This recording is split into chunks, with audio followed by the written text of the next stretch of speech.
How do I get in now? It's gone under.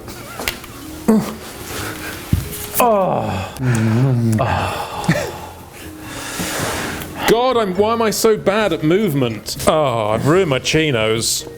The slacks. Why slacks? That's what my dad used to call them, slacks. What were slacks? They're like kind of chinos. You can go. I haven't flipped the camera thing round.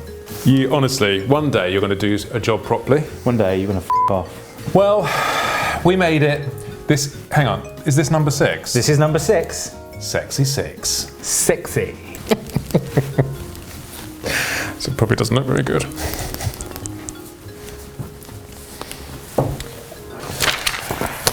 Let's crack on with the news. The news. The news. News.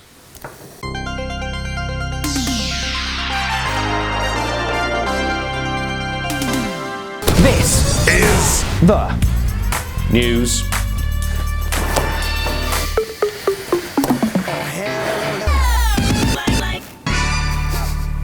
Is that a fresh deck? It's freshy. Have it been rattling around? Close to the mic.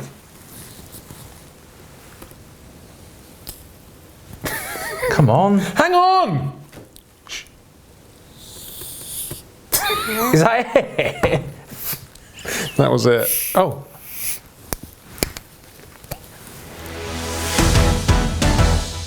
Where are we going to start then? Well, Chris, breaking news. Bike Sport News broke this today. Very exciting stuff. I don't think Spain has got enough tracks. Do you, Chris? It could do with one more. Yeah. So, there's news of Circuito de Morata, which is planned to be built in, or just outside the capital in Madrid. And plans have been underway for about 5 years. There's sort of budget for sort of 12 to 15 million euros. And it's in a sort of disused quarry. That doesn't sound a lot. It doesn't, no. It's probably going to be like a budget like Cartagena. It's like the car park. Yeah.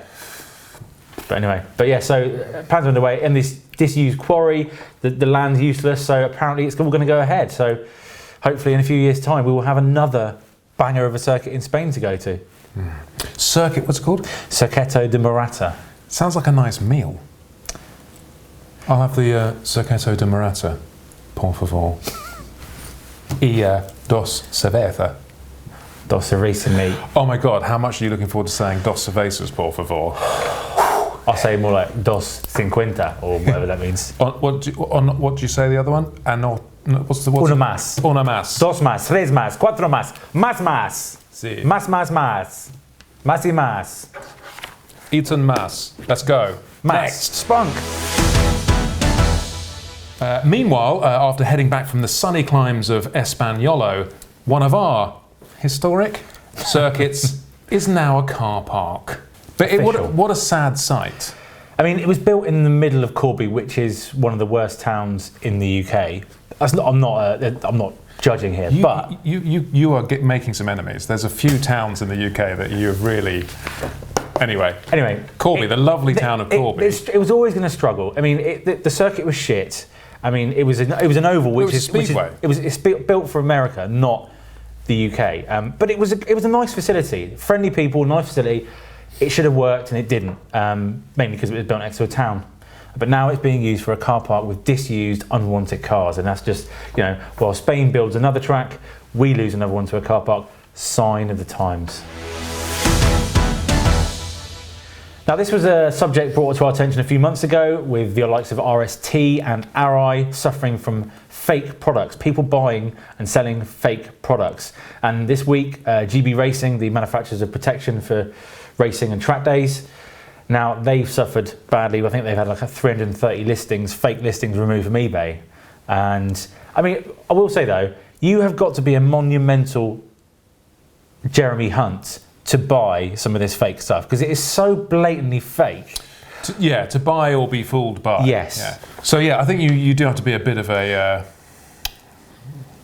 Neanderthal. To fall for this. I've said, hang on. There's one here that's 300 quid for the set, and this one is 110 quid.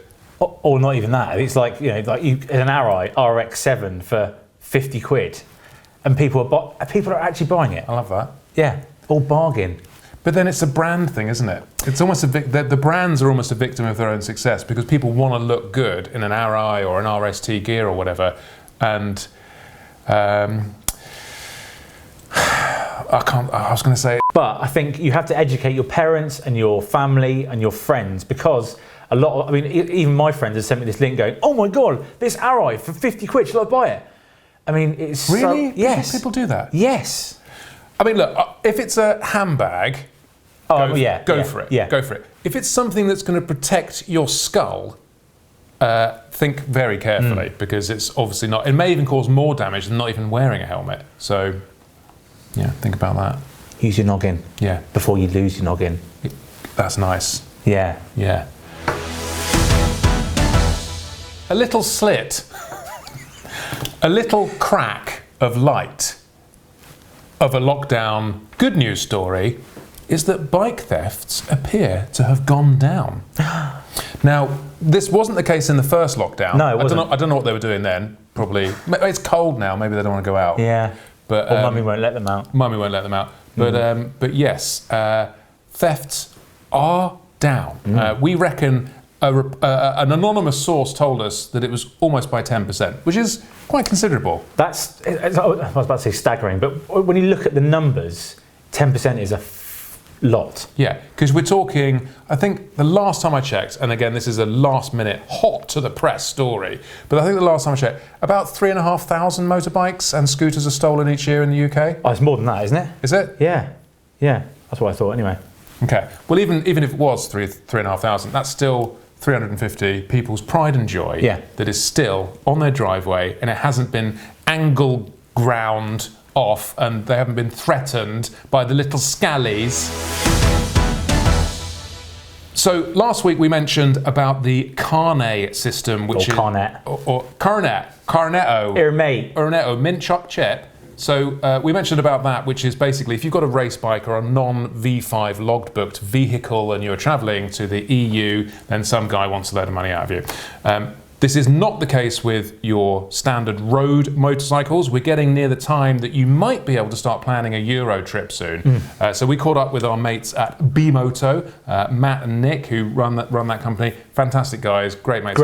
Great guys. They insure every single bike in here. They insure all our BBB bikes, and the hell of a lot of you guys, by the sound of it, and a lot of you guys, and they're top lads. Anyway, so go to Bimoto for all of your multi-bike and single policy needs. Plug out the way. So we caught up with them, and what did we catch up with them about? Oh yeah, insurance, green cards, etc. Green cards. Yeah, this is not tricky, but it was a grey area, wasn't it? It still is a green area.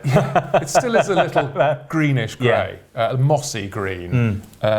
So you do need a green card. It doesn't actually have to be green anymore, because apparently that was an issue. If you needed to go, oh, you need to send me a green card, they'd have to post it to you because you wouldn't be able to print it out because you wouldn't have any green paper. So seems pathetically stupid, doesn't it? It's just pathetic that it has to be on a green. But anyway, it doesn't have to be on green anymore, so you can get these things a bit faster, which is great news. You do, however, need to go down to the post office if you intend to drive abroad and get a international driver's permit, which is about £5 or so. £5.50. £5.50, and you can pick it up from your local post office, and I believe that covers you annually. Yes, it does, yeah. So once you've done those, yes, it's an annoying and a faff, but once you've done that, you're covered, you're sorted. So thank you to Bimoto. Go and enter 44 Teeth in the sign up thing and you can just make us happy. Yeah, and make yourself happy. And make yourselves happy, yeah. Bonus. Bonus. Have you finished drinking? Oh, man. Breaking news, Mike Booth, aka Boothie, aka Michael Bouvier, has received a speeding ticket for driving his van slightly too fast. Let's get a word from Mike. Yes, that's absolutely right. After a momentary lapse of concentration, I was, as you mentioned, clocked by the Popo doing 73 miles an hour on a dual carriageway. Now, whilst there is an argument to suggest that breaking the law is breaking the law and that should take any punishment on the chin and just shut up, it is fairly infuriating when you consider the fact that had I been driving a car at the time rather than a nice modern van, my minor little misdemeanour would probably have been overlooked. That's because a van is only allowed to do 60 miles an hour on a dual carriageway, where a car is allowed to do 70. because vans are obviously so much more dangerous than cars. Perhaps I'd be better off in a 50-year-old piece of shit car that's been MOT exempt for the past 10 years, so it's got barely any brakes that work, because that sounds a lot safer, doesn't it? I'm getting punished for going with the flow of the traffic just because we're in a bastard van. Back to the studio. I mean, it's interesting because you've been caught out by that as well. Have you not? No, not yet. I mean, driving a van, which is the same size as a car, but because it has no windows and is classed as a light good vehicle, has to be doing 60 miles an hour on a dual carriageway. And I believe, as Mike did, I've been caught twice before. I believe it's classed as an SP10, £100 fine and 3 points. It's pathetic, isn't it? Because you can literally take that exact vehicle. Yes. Yours has got a window in the side anyway. Yes. Send off the form Yes. to DVLA, declassify it as a personal vehicle, Yes. and it's fine. You don't have to upgrade the brakes or do anything to it. It's just paperwork. It's just a load of shit. And you've got to be a right wanker to be on the speed gun and go, oh, it's a van actually. Yeah, let's do it. What a prick. Well, it's all done via computers, but I like your style. Is it? Yeah. So they go, oh, that van is it's like the, what do they call it? The QNPR? AMPR. That registers and goes, ding, it's a van, it's doing more than 70 miles, 60 miles. Just... Have we not got better things to worry about? Jesus, Mary and Joseph. And this is one of my favourite stories. It might not have broken this week, but we're gonna show. But he's appeared. Has he reappeared? He's reappeared. Yeah. He's reappeared. Yeah. So Wanksy is a local artist of notoriety, and I love his style. So his whole thing is he's going to find a pothole on the road which needs fixing, which has been there, and he'll draw like a penis or some sort of foul graphic around this abomination in the road. So the council have to come and fix it because it's got a picture of a penis on it. It's absolutely genius. Yeah. So I don't encourage you to all go out there and draw penises down the road because God forbid we'd have smooth, lovely, buttery tarmac, asphalt. Shout out to Wanksy. Well done, Wanksy. He's from Bristol as well, isn't he? No, Banksy is. Oh. And so, onto a bit of racing news. Now, you probably wouldn't have missed this, but Valentino Rossi turned 42 today. This week. My age. Your age. It's possible. My weight. 42 what? Stone. It's. I think it's great, and I think everyone goes, "Oh, he's too old. He's taking up a seat," but. Yeah, and all that's true, but he is a legend, and he's always going to have a seat while the commercial value of him is loved by the teams that want to employ him. And it's vast. That guy is a marketing machine. So I think he'll be around. He'll be around as long as he wants to be around. I think this will be his last season racing, but obviously the team is set up for him next year when he decides to retire, and the team Sky 46 VR 46 team will be his thing. But I don't know. I mean, I think I kind of admire what he's doing now because he's almost gone. You know what? I don't care. I'm enjoying myself. I'm earning a shitload of money. But at that point, but he's still fast enough. He's still fast. But the point is, a lot of people would have retired before now, not just because of their age, but the graph is doing that. He's slowly he's dwindling, and a lot of people go, "Oh, I can't handle it. It's painful," and a lot of fans go, "Oh yeah, it's painful watching you do this, mate." But he's still having the time of his life. Yeah. What a lifestyle. And that's the important bit. Yeah. He's enjoying it. Yeah. And he hasn't done that thing where, I'm going to quit because I've just won something. I'm going to quit. So I don't have to, be a loser, and I'll forever be like Nico Rosberg in F1. Finally managed to beat Lewis Hamilton. And it was like, oh yeah, I'm going to retire now. Yeah, I've done it. I've done it. I beat, because now he's always going to go, but I beat him. Yeah. Well, come back and try and do it again. Anyway, but talking of rivals, sorry, go on. No, go on. Go on. Why? Okay. Talking of rivals, guess whose birthday it was the day after Rossi's? Marquez? Marquez was 28 the day after. I mean, there must have been some serious shagging in July of those race seasons between Rossi's parents and not between them, obviously. Like I don't know where that's going. Like a swingers night. But summer sun, let's have a baby. Wham! Rossi comes. Wham! Rossi comes. I don't want to do this. Wham! Rossi comes. Wish a beaver come out that easy. Excuse me. Anyway, moving on. Yes. And it's funny because in the summer you would have thought, because it's warmer, you'd want to pull out and shower the body rather than keeping cosy inside and going for the cream pie. I just get too worried about babies. Have you had the snip? No. It's quite a good debate. Would you have the snip? I always said to my wife that once I'd finished racing properly, and I mean properly, I'd have the snip. Because I'm all like Troy Bayliss was worried as well. What's the correlation? So if you have the snip, I've got it in my head that I will lose. I mean, I've lost 2 seconds a lap already, but I'll lose another half a second because I've had the snip. Oh, Yeah. What, just because of the testosterone? Yes. But you can get that pumped into you. That's illegal. I can pump my testosterone into you.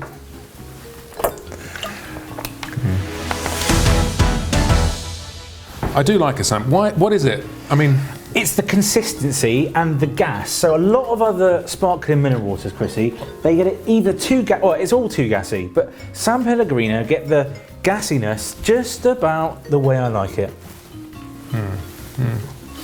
I mean, it is the crime of the modern age is bottled water, isn't it? I mean, it is ridiculous. Yeah. It is absolutely ridiculous. It's more expensive than petrol per litre. Way more expensive. And you just think, it's fucking water, mate.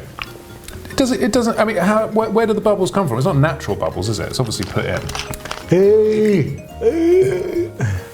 It's obviously carbonated. Yeah. It's not naturally carbonated from a spring. Is there any such thing as naturally carbonated water? Let's ask the viewers. Ask the audience. I'll take a 50-50. Oh, we should do a game show. Oh, God. Oh my God, let's do a game show. Yes. What should we call it? Show us your growler? No, what's that game show when the naked women stand behind that screen and it... All blokes. Don't really watch that. Naked Attraction. Yeah.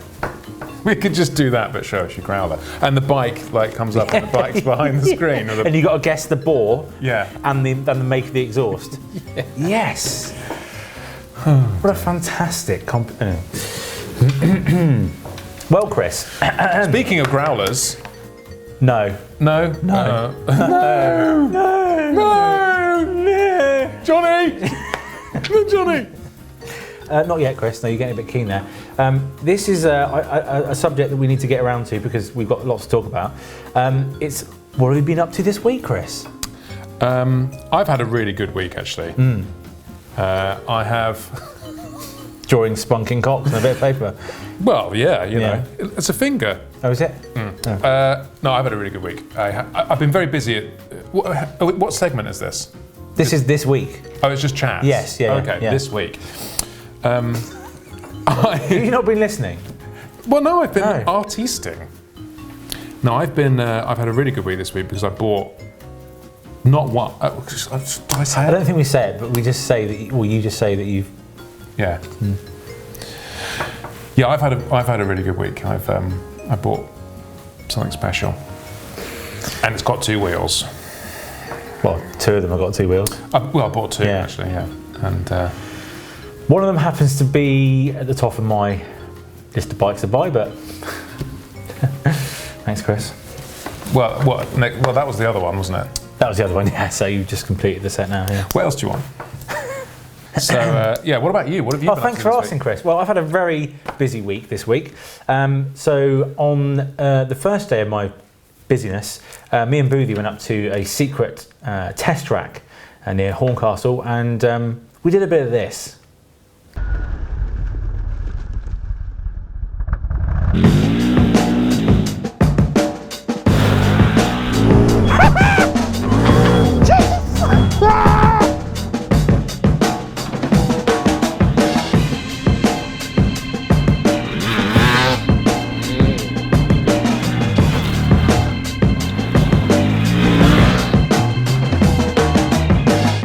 Muddy rutting.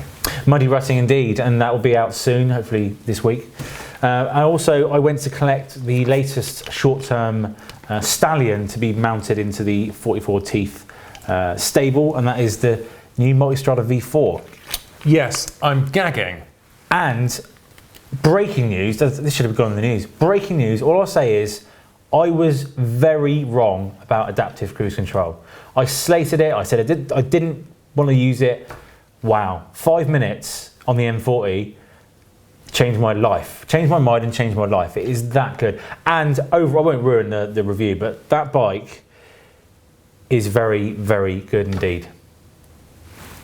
I'm looking forward to it. Yeah. I'm actually really excited. The previous generations, they look cool and they sound great, but I've just never really gelled with it. I've never felt that it was an all-purposey type. No, it was too sporty, really. It was stuck in a bit of a rut to be an adventure bike, and the bottom line is it was still derived from a superbike engine. Even though this V4 is derived from a superbike engine, the 1260 and the previous version, it just felt a little bit unfinished. I never gelled with it anyway. No, but I'm looking forward to this. Yes. You know, when someone say, "Oh, make sure you double bag." Apparently, that's like one of the worst things to do, because the friction between bag 1 and bag 2 causes gripping and tearing. Does it? So it's more dangerous to double bag. I didn't know that. There you go. Breaking news. That should have been in the news. Should have been in the news. Never double bag.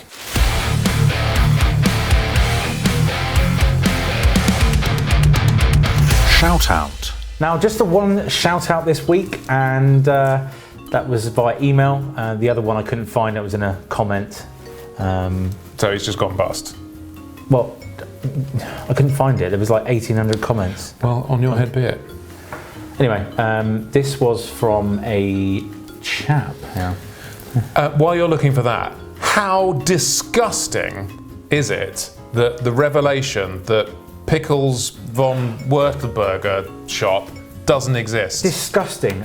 Was it Old Frank's battered pickles from Bungay is actually fake? Was even a though lie. it's in Google. Do you think he's an internet man and he just put it in there? I think he must have done. Anyway, so this week's shout out is from Stacey from Dooley? No, I don't know her surname. From Ridgemont, which are a manufacturer of shoes. And he says, my business partner and I have been running a small footwear brand called Ridgemont since 2014. After many trials and tribulations, we were poised to be the biggest shoe company in the world in 2020. Then, of course, COVID hit the fan. We're trudging along, but the struggle is real. If you guys could give us a shout, that would be hugely grateful. Shout out to Ridgemont. I had a look actually. They are, I mean, I'm getting to the age now where, let's just say, these kind of walking, kind of outdoor shoes. I imagined loafers. No. I thought you were going to slip into some white leather loafers. No. They are rather trendy though, and I'm getting to the age now where trainers aren't acceptable on a long distance walk, and I'd rather slip into some Ridgemonts. But yeah, check them out. We will actually put the links in the description this time. So who's that from? Ridgemont. This is from Stacey from Ridgemont. Stacey. Is that a man? A man, yes. Okay. He's called Stacey. His wife is in Calne in Wiltshire, and the business is based in Marlborough, just down the road. So shout out to Ridgemont. And so we move on to Show Us Your Growler. That wasn't a really growl. Do a roar. Roar! Like a Something pirate. sick. Pirate. Show us your growler. Show it.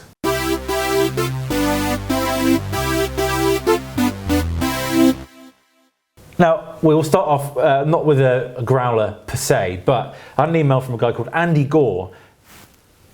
Oh, I thought you were lifting your cheek then. I had an email from an email from a guy called Andy Gore, and he said, you mentioned in your video about not being a reputable UK-made exhaust brand. He says, I have an idea. In capital letters, performance growlers. I think there's something to be had there. Andy is an engineer and welder, and his dad is a CAD engineer. So between us, we could make the ultimate exhaust brand. This is genuinely going to happen. Yeah. And because all we need, like, just do it, we're not going to start off with full-on race systems for MotoGP. No, just like, slip-ons. Just little slip-ons. Yeah. But with a cool logo Yeah. on. And we are going to make them, and they are going to be the ultimate growlers. We could have brilliant names. Yeah. The Woofer. But also, so just good. a point on last week. Yes, there are UK manufacturers of exhaust, and we know that. But we're just pointing out the fact there's no UK Akrapovic Arrow, Leo Vinci, all these Yoshimura. Official, proper, full-on race developed. Designed to make your bike faster, not just sound good. good. And look good, yeah. But anyway. They're slightly more vanity-based. Yes. But they're all good, but we're just saying that's the point we were trying to make. I'm sorry if it was misunderstood. So this week we'll start with another two-stroke. Chris, I know you love two-strokes. I haven't got a problem with them. This is another two-stroke. This is Sam Ward, and he says, feast your eyes on my titanium growlers. That is very... I mean, that whole picture is erotic. Yes. From In fact, the it wheels looks like the BBB rollers, doesn't it? A little bit, yeah. Much better condition. Yeah. But that is a TZ250 Yamaha. Probably right at the top of my shopping list if I had sort of 15 grand. And on to Tim Spencer with something a bit different. I mean, B-Kings aren't exactly the prettiest bikes in the world, are they? No. But that is a Brox exhaust system on his 09 B-King. Makes 202 horsepower and 112 foot-pound of torque. And he managed 190.6 mile an hour in a standing mile at Elvington. So it's got some poke, that Growler. 100 and what? 190 miles an hour in a standing mile at Elvington. Okay, mile. Yeah. And on to a little bit of a favourite of mine. This is Jason Hallam, and this is his CBR 1000RR. And he contacted us and said, it's been inspired by the Vonda, which if you've been a long-term viewer, you will know it was one of these, and it had all sorts of stuff on it, and it was pretty cool. So, but that is an ex-Michael Rutter Honda BSB race can, according to Michael. Sorry, to That's Jason. funny because I have one of those as well. An ex can. They were doing the rounds. Loads of them. Loads of them. Yeah. Ex-BSB Growler. It was ex-BSB, but it was actually it had little marker pen lines on it where they were going to make some adjustments and cuts to it, which was quite cool. Or could have been Kev from down the road. Could have been, yeah. Probably was. Yeah. Yeah. But anyway, I love that bike. So nice Growler, Jace. Lovely Growler. And here we have a Ducati Street Fighter with a rather unusual setup. This is, bear with me, this is Nick Brown from California. That is a bit of a strange one, that, isn't it? Sorry, Nick. It's a bit. What happens when it gets wet? It's like it's like a truck lot exhaust that comes up into the sky. It just blows out when it starts up. It needs one of those flappers. Those little growler flap. A growler flap. Yeah. A labial flapper on the top. Yeah. A titanium flapper. Yeah. Now on to a personal favourite of mine, well the bike that is. This is a 2013 Triumph Daytona 675R. Oh, what a bike that was! What a bike! And of course this is from John Lefevre. Sorry, I can't pronounce it. John Lefevre. Joan Lefevre. John Lefevre. Yeah. I think he looks like he's from Jersey. Anyway, John has this race fit Growler on his I think it's actually called a Growler, isn't it? It is. It's a race fit Growler. It is a race fit Growler. And race fit is British. Yes. Apparently. Yeah, it is. Yeah. Did you not know that? No. Oh, right. Okay. Well, only last week when everyone was commenting saying race fit. Yeah. But yeah, lovely. That's just lovely. Lovely Growler. Good gape on it. Gaper. Yeah. Yeah. Yeah. And finally on to Aaron Hands, who is apparently he's a very good club racer. I love that. And this is a 2014 Triumph Daytona 675R. Wow, that's a beautiful bike. Gotta say, lovely, and it's got an Arrow bad boy on that one. You really can't go wrong with that setup. That is going to sound incredible. So and I like the way Arrow. Like, they could have easily cut that in half and made it sound ridiculous and shit. Yeah. But it's a proper, nice, long can, which is a performance. You need the length to get the performance. Anyone that has a stubby can on it is... Not necessarily, but the point is... most engines respond to a longer can. And this has been designed bike-specific to make that bike go faster. Yeah, and then the point we were trying to make last week. But yeah. Well done, Aaron. I like the colour scheme as well. It just looks fucking cool. Johnny and Johnny Banks. Johnny Banks. And that is, I think, it's an ex-Johnny Towers bike by the look of it. But yeah, I don't know about you, Chris, but I think that is my Growler of the week. That's Growler of the week. Well, and we've got some exciting news, Chris, haven't we? Yes. You didn't even know this. As in these people. I know they didn't know. No. You knew it. I was like, what? Where has it gone? It's here. Okay. It's here. we decided to give away a prize. So Gary Bridgestone, he's given us one of these. So this will be, each time we do a Growler of the Week, we'll give you away a little oximizer, a battery optimizer for your motorcycle. And I've got them all around here. So and it's got a little drilly bit, so you can stick it in the wall. Very nice. I'll put it in the middle. Congratulations, Aaron. And now, lots of you missed him last week, but we're back for Tip of the Week. Tip of the Week. Oh, he's been a bit funny then. Right, track day invoice is a good one. Might want to change your wheels, might not have a sprocket carrier, want to change the sprocket carrier and so forth and so on. Rubbers can be tight in here and you can damage them putting them in, and you can do all sorts of things. But everybody have a bit of polish to clean their bike with. Just spray some polish on it. Get your... Oh, how easy is that? And you haven't got to use no WD, no nothing, and it smells nice as well. It smells lovely, doesn't it? Yeah. So when you pull it out, it all comes out nice. Sweet as a nut. It's that time, Chris. Which It's one? that time. Which one? It's Fat Chat!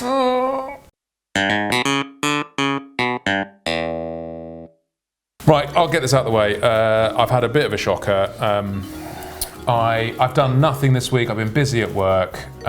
It was Valentine's weekend. I got battered. I drank champagne. I ate burgers. I drank rum and cokes, gin and tonics. I ate cakes, and I just had a bit of a relaxing. He left donut on our freaking I news ate desk. donut. I ate Macca's. No, I didn't have No? Macca's this No. week. No. But it was bad. So I've kind of just been recovering from that all week, and then this morning I was half a kilo heavier than I was last week. But I'm all right with that because I did nothing and I ate badly. Well, a bit more than, I think it was a 0.7, wasn't it? No. It's 0.5. I was 0.6 last week and 0.1 this morning. Oh, okay. You said 0.2 in the text. Sorry, I texted you. He sent me a picture of him on the scales, naked. Yeah. In light of that awful news, I think I need a bit of a hand and some motivation. So I got in touch with my good friend Cindy Landout, who is a bodybuilder / fitness amazing woman who does stuff, and she does look pretty incredible. So welcome to Cindy's Tips.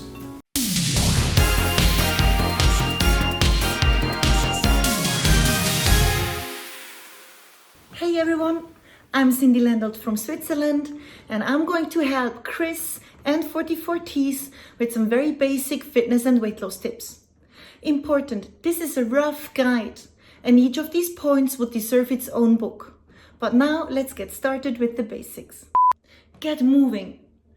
Go for a walk, join a jogging group, start with some home workouts, or even join a gym if you can, considering the current situation. The more you move, the more calories you burn. Also, the activity will increase your body's metabolic rate, and therefore you will, even after your activities, burn more calories than when you don't move. And at the end of the day, it means calories in versus calories out. You want to be in a caloric deficit by the end of the day if you want to lose some body fat. Try to be active at least 1 hour a day. Ideally, you do it in the morning in a fasted state before breakfast, as this will use a greater percentage of body fat as energy. If you're interested in more details to all of these points or some of these points, get in touch with 44Teeth or with me, and we help you to find the right direction.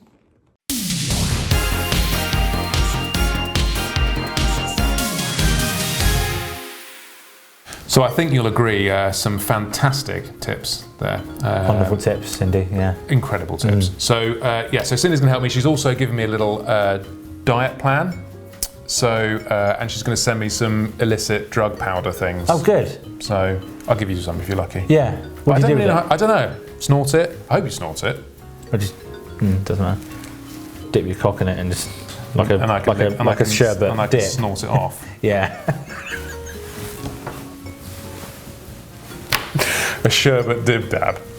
Anyway, so yes, I've had a good week, I suppose. I haven't done that much exercise because I've been flat out shooting stuff, which is literally every day, which is great. Shooting its load.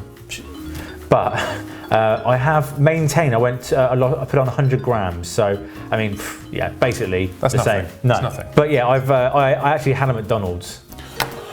Whoa! What? I've been saving it. Fuck you, man. Not today. I went with Bullnose when we went to collect the multistrada. Fucking hell. What do you have? 2 double cheeseburgers. 2. A quad. A quad of patties, and it was so good. But yeah, I felt horrendous afterwards. I literally Horrendous in the mind yes, because of guilt. because of guilt. It is awful. And it was a Wednesday because Friday's our day. You know, Friday's like, yeah, let's have pizza, and I felt horrendous. It was put me all out of sync, and I just felt like absolute rubbish. You're not getting a pizza. Oh, I am. Oh, I'm gonna get 2. A quad. Make your own calzone. I'm dripping again. I wanted to save this for the reaction for the show, and that was perfectly justified, judging by your reaction. You look like there was real hate there. It is pretty bad.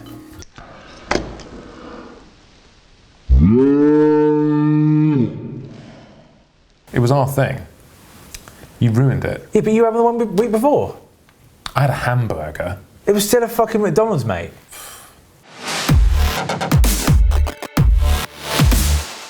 So this topic of mass debate, well, this is kind of a continuation of the subject we were talking about on the stereo live chat the other day, and it was quite not disturbing, but it kind of caught me off guard. Chris was recommending a relative novice, relatively inexperienced, should we say, rider to jump straight onto a S1000RR. Well, I didn't recommend it, but You supported the decision. I supported the decision Yeah. because that's what that person wanted. And they were 30 years old. They race drift cars. They've got a great, like they're mature enough. It's a woman as well. She's got a great mechanical feel. I feel safe with her in a vehicle. So if someone wants my point was, if someone wants something, who am I to say no? I agree, but that's a big jump from smaller bikes. You know, unless this person's had a 600 or a super sport bike, that's a massive jump to jump on that bike. And I don't think just because it's got the best aids in the world, rider aids in the world, and just because it's easy to ride, that doesn't mean to say that's a particularly good bike to jump on. No, it might not be, but then they can go and it's up to them, isn't it? Well, who am I to, like, can you imagine? So what you're basically advocating is unless you've got 5 years experience? Just experience on slightly bigger bikes. But how would you measure that? Well, exactly, you don't. Well, yeah, so this is the point. So, but what you're advocating is, let's say you have to do 3 years experience on a 600 before you can even buy 1,000. No. Well, yes, because that's the only other answer of how you. No, what I'm saying is there utopia of oh, shit. Shut up. There's 2 points of argument. Go One, on. I've seen so many novices and inexperienced riders jump on 1000cc sports bikes and either hurt themselves, make them look like themselves look like utter Jeremy Hunts, and cause damage to other people on a track day. Cause damage to other people. Because they can't ride them, so they cause crashes and other people get involved in them. But that's you're clutching at straws a bit. No, I'm not. No, you are. No, I'm not. Because if they can't ride they wouldn't be able to ride a 750 anyway. They're riding dangerously anyway. So I personally think that just because a bike has rider aids, and we all know that traction control will not save a high side. Yes, it might save the odd one, but I think the large majority it won't. And I don't think it's safe for less experienced riders and inexperienced riders to jump straight onto 1,000, or even to jump on 1,000 without. Just say one point and then let me retort. You don't think it's. I don't think it's safe. Okay, and I agree with you. I don't think it's safe either. Well, this is a shit math. No, it's not, because I believe that people should have the freedom of choice to still, if they want to do that, they can do it. And if they want to go and crash and make a twat of themselves and drop their bike down the local bike meet, then they can go ahead and do those things. I wouldn't stand in the way of anyone wanting to achieve their dreams. No. Whereas you would. I'm not. I'm just merely giving advice. You're literally like wearing a polite vest right now. And I tell you what, the other thing, my other point is... Go on. And we both know this is true because we've spoken about this. Well, say it first. Well, yeah, I will. Okay, maybe I've changed my mind. But this is, for instance, not just on a track, but particularly on track, having to learn to ride a smaller capacity bike, i.e. a 600 or a Gixxer 750 or something like that, will teach you the basics of how to go around a corner, how the bike reacts dynamically, and there's lots of things involved with the physics of riding a bike that you will learn better and faster and safer on a smaller capacity bike. And that, I think a lot of people, I think a large chunk of people would benefit from doing that. 100% agree, Yeah. but that's not that's not the argument. The argument is that should people, I don't think people should be stopped from trying to do things. They may try and do a track day for 2 years on a S1000 or whatever and be shit, and then go, actually, maybe I'll get a 600. Yeah. But they've learnt that lesson themselves. I don't want to stand in their way. So I don't. I think we're getting a bit. I think we're going our nets tangled. no, I just think you're losing. No. I I think there's too many angles of dangle here.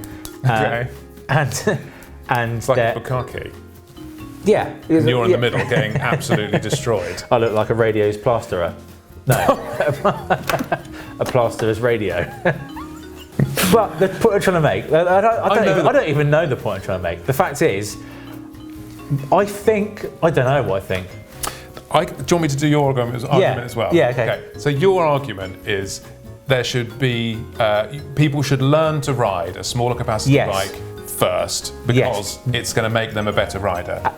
But better, faster, safer, everything rider, yes. Yeah, and I would agree with that and recommend, but this point came from when I was up in the bike shop and this girl wanted the S1000 RR. She didn't want another bike. It's like, well, I don't recommend it. You should go and get on that Street Triple RS. But you supported her, therefore you recommend it. No, I said if that's the one you want, we'll do our best to get it for you. But I'm not going to. If Justin Bieber just passed his driving test, he's probably quite old now, Justin Bieber, isn't he? He's probably like 50. But if he was like a youngster. Anyway, if Bukayo Saka. Whoever the fuck that is. So if is that a boy or a girl? Bukkake Saka. Bukkake Saka. Bukkake Saka, that's their fucking name. Bukayo Saka, yeah. Okay. He's hot right now, yeah. He's hot right now. Yeah. Okay. So if he wants to go and buy a Lamborghini, it's up to him to go and look like a dick. It's completely different. It's driving a car is completely different to riding a bike. But do you think someone should be sat there saying, don't care how much it's going to cost to insure, which she would be punished for. She would see, in fact, in the end result, the insurance company said, we're not going to insure you on an S1000. So there's other blockages in the way. But the point is, if that's what someone wants, they can go and make their mistakes. I think that's making fine. mistakes is a very good part of learning. I think I won that one.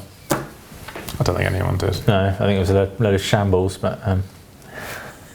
Should you have a pizza? Fuck yes. Yeah. You're not allowed one.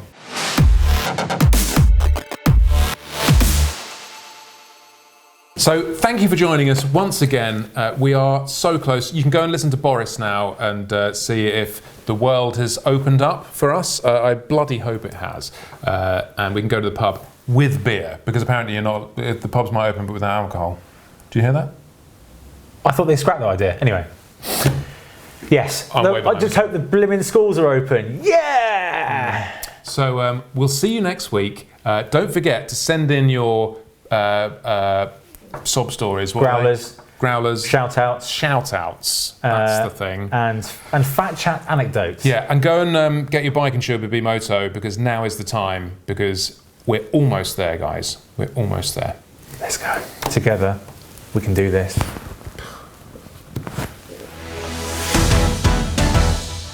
Was that the first episode without a fart?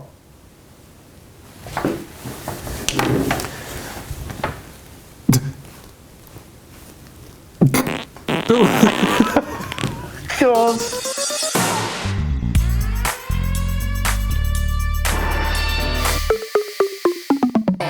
How about severe piles? Severe. Yeah, severe piles. Oh God, it's like, oh.